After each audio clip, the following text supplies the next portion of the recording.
G'day!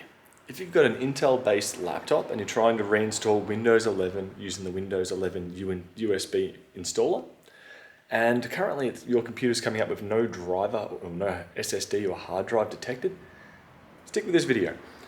With it, if you've got an Intel basically 11th gen, 12th, 13th, 14th, or the Core Ultra series, basically you need the Intel Rapid Storage driver. I will have it in the video, I will point you to where to get that file.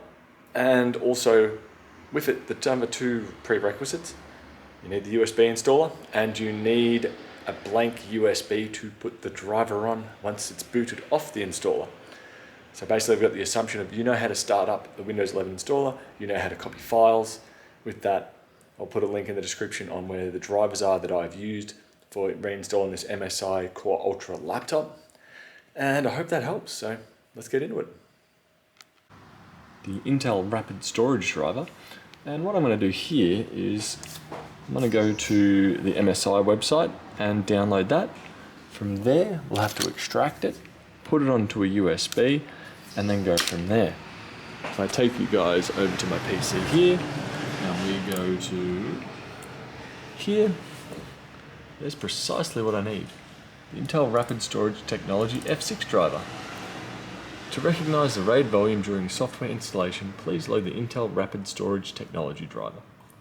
So I'm going to download this, then I'm going to extract the files, like these ones right here. I'm going to go into here, and I'm going to save these files here onto a USB stick.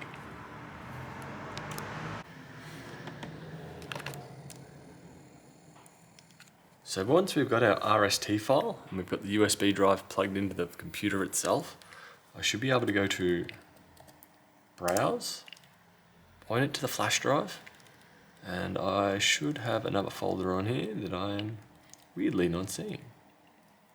There we go. Intel Core Ultra F5 driver. I'm going to go OK on that. Next, and now it's going to install that driver for me. Once that driver is installed, I should be able to see the internal NVMe SSD that is in this computer. And from there, we'll be able to proceed with the copy of Windows. So bam, right now, it's had a whole bunch. 1, 2. I'm going to disconnect my USB so I don't accidentally try to install Windows onto that. And I'm going to delete all these partitions that I no longer need.